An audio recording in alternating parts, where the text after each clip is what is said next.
Mapagpalang araw po sa inyong lahat. Welcome to DJ Sean Stories.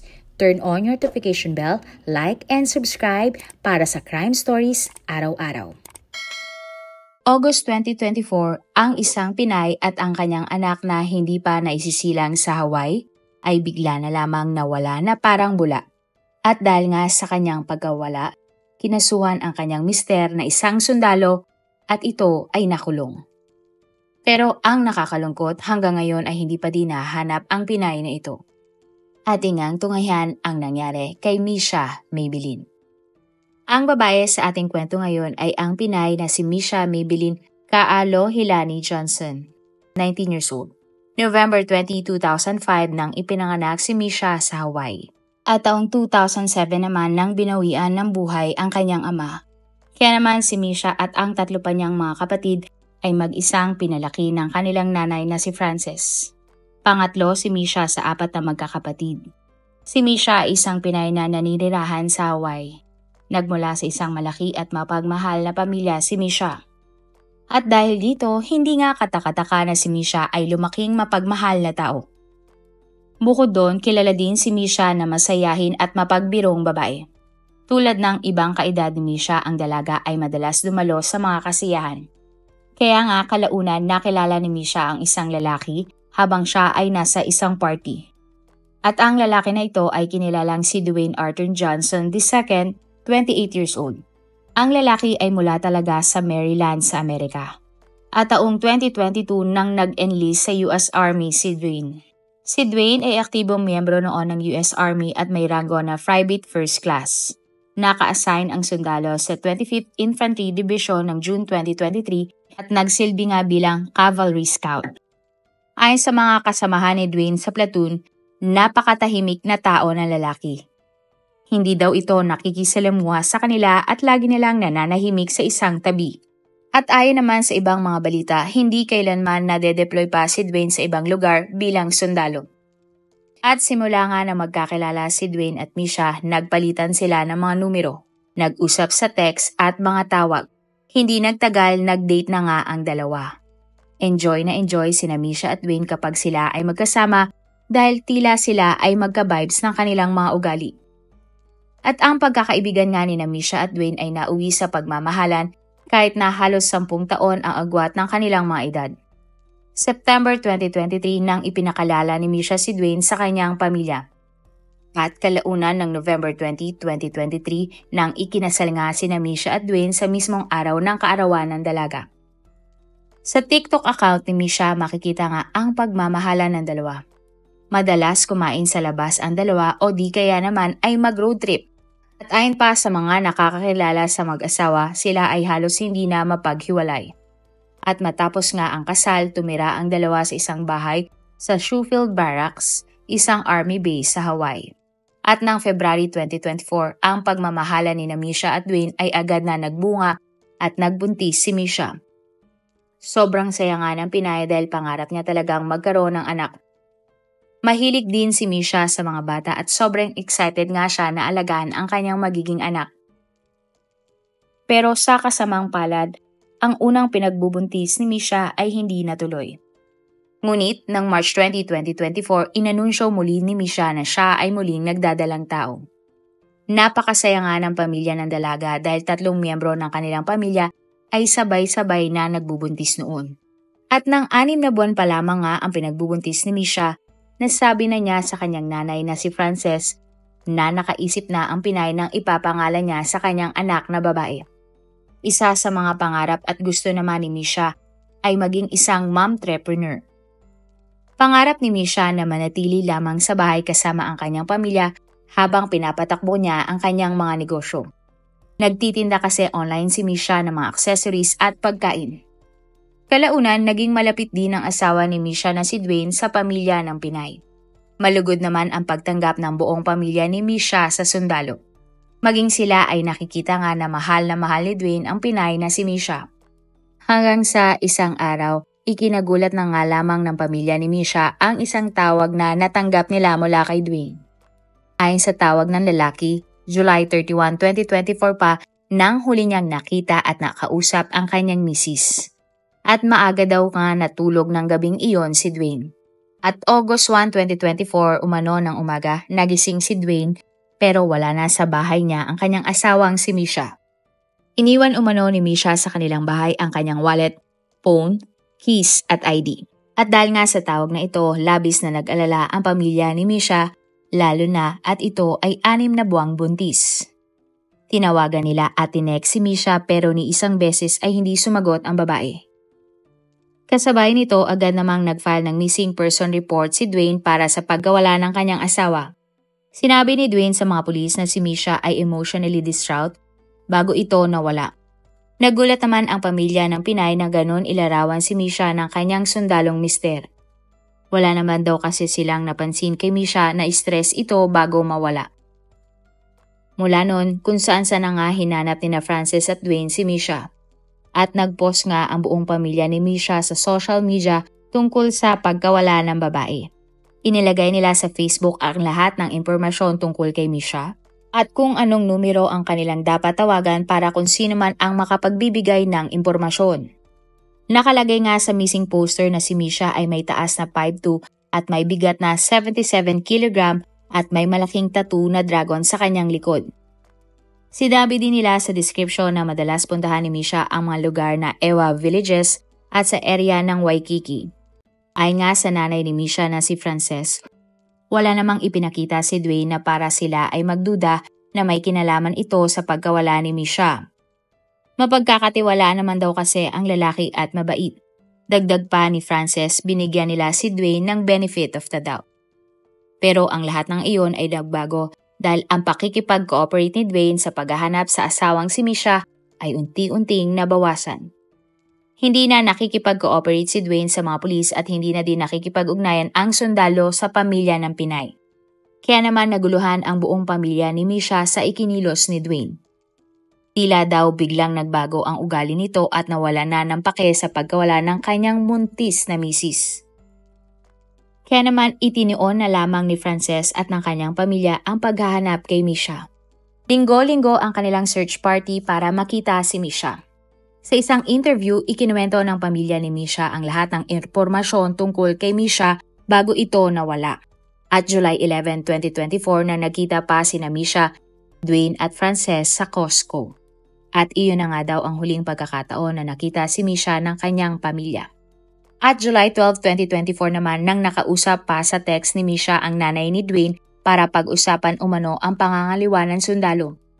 Ayon kay Frances, July 12, ang huli niyang beses nakausap ang kanyang anak na si Misha.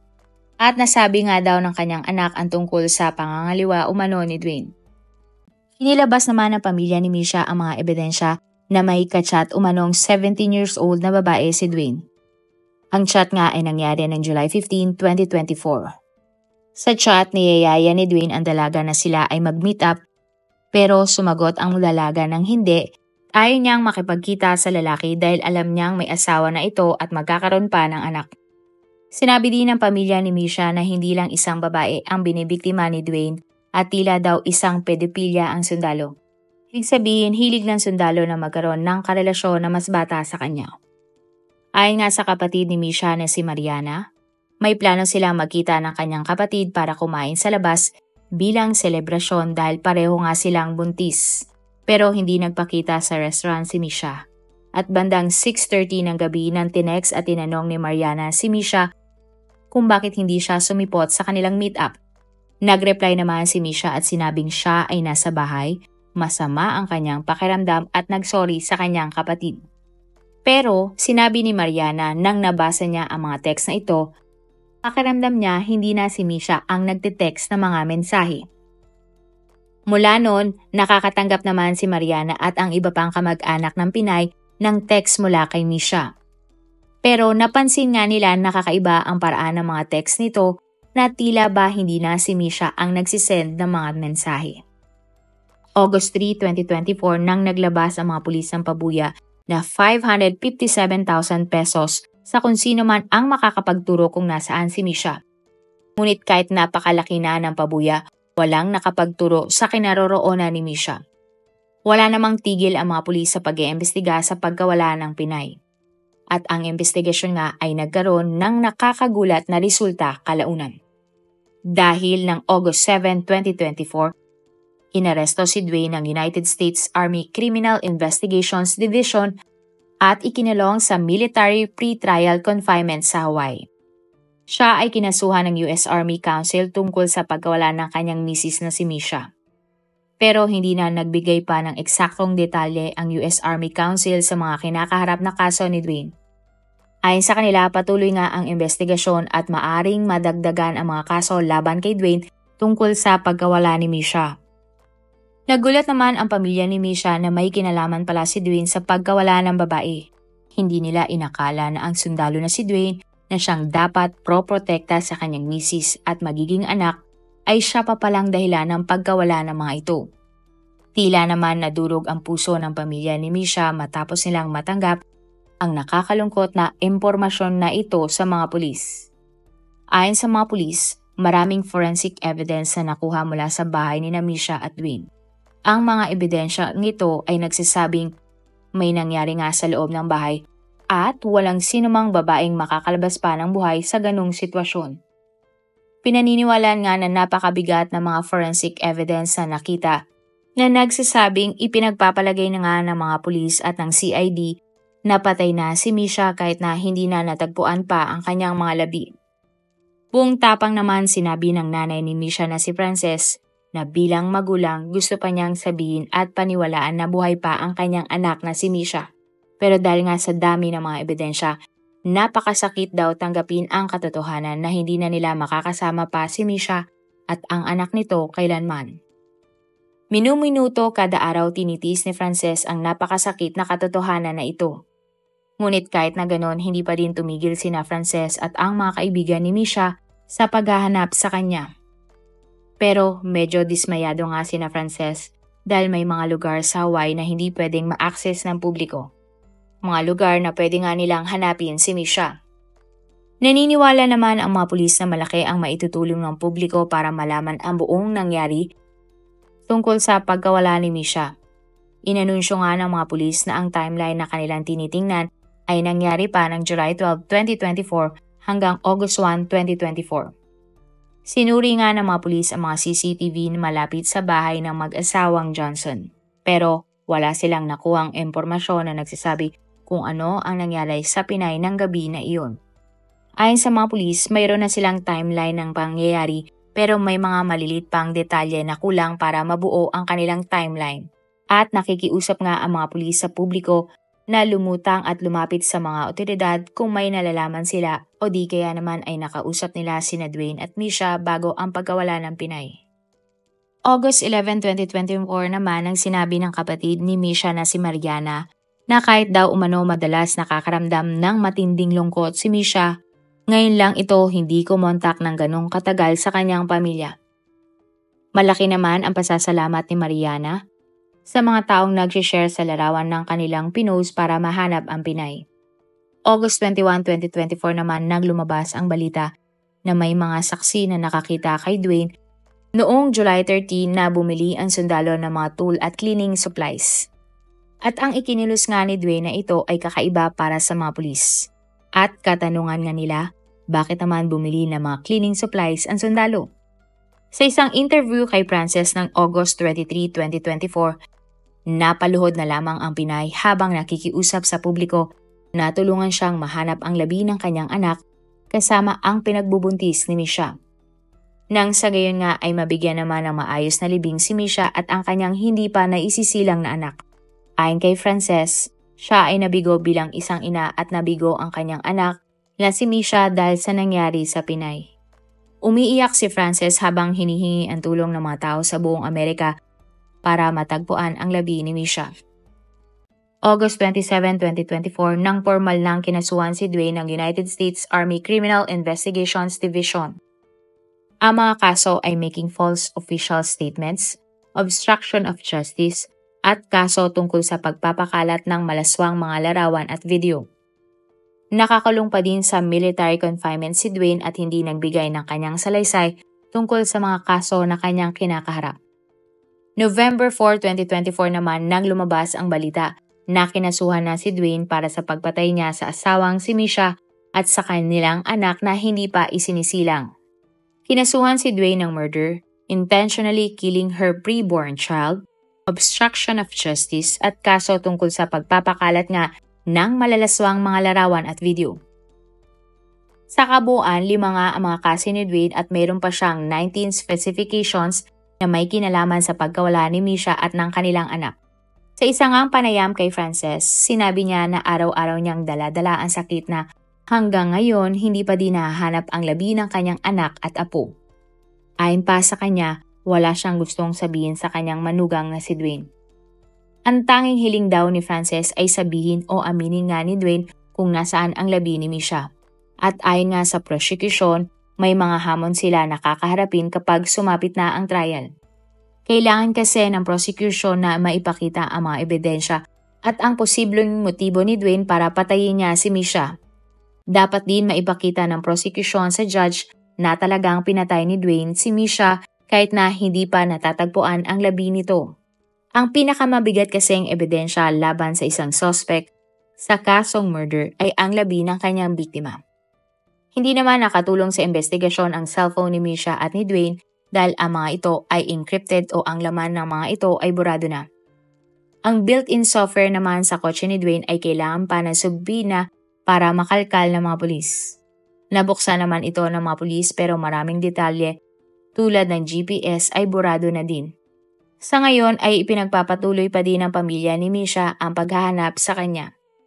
At February 13, 2025 naman nang nagsagawa ang vigil ng pamilya ni Misha para sa kanya at sa kanyang anak na hindi pa naisisilang. May 29, 2025 naman nang nagkaroon ng bagong update ang kaso. Sa military trial ni Dwayne, nakipagkasundo siya sa isang guilty plea deal. Ang guilty plea deal ay isang legal na kasunduan kung saan ang isang nasasakdal o suspect ay sumasang-ayon na umamin sa pagkakasala bilang kapalit ng mas mababang hatol o pagbawas sa mga kaso na isinampa sa kanya. Pumayag si Dwayne na mag-plead ng guilty sa kasong pagpatay kay Misha at sa iba pang mga kasong isinampa laban sa kanya. Bukod sa balita na iyon ay wala nang inilabas pang ibang impormasyon ang Army's Office sa Special Trial Counsel. Magkakaroon nga ng panibagong trial si Dwayne sa June 2025. At kahit na hindi pa din mahanap si Misha, masaya naman ang kanyang pamilya dahil alam nilang makukulong ang sundalong si Dwayne. At ang napakasakit nga para sa pamilya ng Pinay na tila ba sila ay pinagdaksila ni Dwayne na itinuring nila ang sariling pamilya pero sa huli, ito ang nagbigay sa kanila ng sobrang pighati. Sa ngayon ay wala pang bumababang final na hatol kay Dwayne. Pero kapag siya ay napatunayang na guilty, maaari siyang hatulan ng habang buhay na pagkakulong na walang posibilidad ng parol. Kung ikaw ang tatanungin, ano sa tingin mo? Si Dwayne kaya ang pumatay sa kanyang asawang si Misha at sa kanilang hindi pa naisisilang na anak? Kung sakasakali mang siya, ano kaya ang kanyang motibo? May posibilidad kaya na ituloy ni Dwayne kung saan nakalibing ang kanyang mag-ina?